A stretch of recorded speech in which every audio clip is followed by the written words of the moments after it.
హక్కుల రికార్డు చట్టము 2024 ఈ ప్రవేశపెట్టిన చట్టాన్ని సంపూర్ణంగా సమర్థిస్తూ దీనికి సంబంధించిన చర్చను తమరు ఓపికతో, ఇది ప్రజలకు సంబంధించిన సమస్య కాబట్టి కొంతమంది సభ్యులు గతంలో వాళ్ళు ఒక అద్భుతమైన ప్రవేశపెట్టిన ధరణి చట్టాన్ని రీప్లేస్ చేస్తూ ఈ కొత్త చట్టం ప్రవేశపెట్టడం ద్వారా తెలంగాణ రాష్ట్రంలో దాదాపుగా యాజమాన్యపు హక్కులున్న 1,52,00,000 ఎకరాల భూములకు సంబంధించిన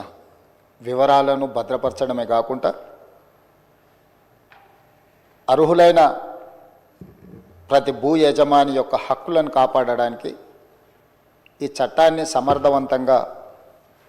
ఈ సభలో ప్రవేశపెట్టి ఈ సభలో చర్చ జరగడం ద్వారా 4 కోట్ల తెలంగాణ ప్రజలకు ఈ ప్రభుత్వం ఒక సమర్థవంతమైన ఈ తెలంగాణ రైతాంగానికి పూర్తి స్థాయిలో ఉపయోగపడే చట్టాన్ని తీసుకొచ్చింది అని ఒక భావన కల్పించి, ఒక నమ్మకం, విశ్వాసం కల్పించడానికి మీరు శాయశక్తుల ప్రయత్నం చేశారు.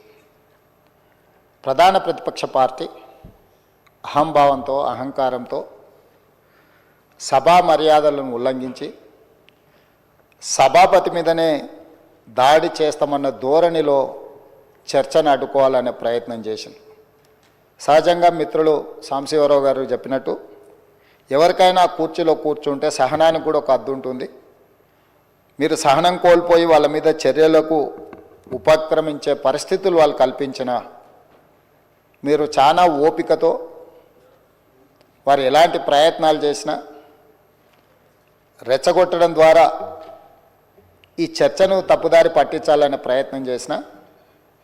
మీరు అవకాశం ఏమాత్రం ఇవ్వకుండా వాళ్ళంతటా వాళ్ళే సహనం చచ్చిపోయి సహకరించవలసిన పరిస్థితిని కల్పించి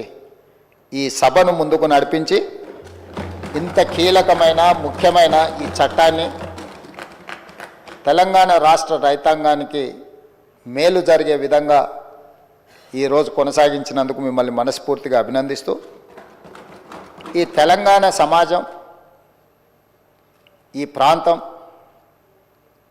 ప్రతి సమస్య భూమి చుట్టూతోనే ముడిపడి ఉన్నది. ఆనాడు ప్రధానంగా కమ్యూనిస్టు సోదరులు రావి నారాయణ రెడ్డి గారు కావచ్చు, ఆరుట్ల కమలాదేవి గారు కావచ్చు, మల్లు స్వరాజ్యం గారు కావచ్చు, భీమిరెడ్డి నరసింహారెడ్డి గారు కావచ్చు, ధర్మ భిక్షం కావచ్చు, సరే ఆరుట్ల కమలాదేవి, ఆరుట్ల రామచంద్రారెడ్డి గారు, బద్దం ఎల్లారెడ్డి గారు, మిత్రులు చాలామంది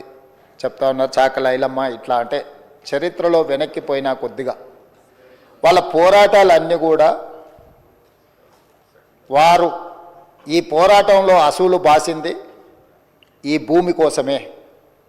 ఈ భూమిని ఆత్మగౌరవంగా, ఈ భూమిని హక్కుగా, ఈ భూమి వాళ్ళ జీవించే హక్కు, వాళ్ళకు ఆత్మగౌరవాన్ని తెచ్చిపెట్టేది. దీని మీద కొంతమంది ఆధిపత్యం చెలాయించి అధికారంతో, అహంకారంతో ఆధిపత్యాన్ని నిలబెట్టుకోవాలని రకరకాల దాడులు చేసి వాళ్ళను నియంత్రించి, నిర్బంధించి, వాళ్ళను భౌతికంగా అంతమొందించి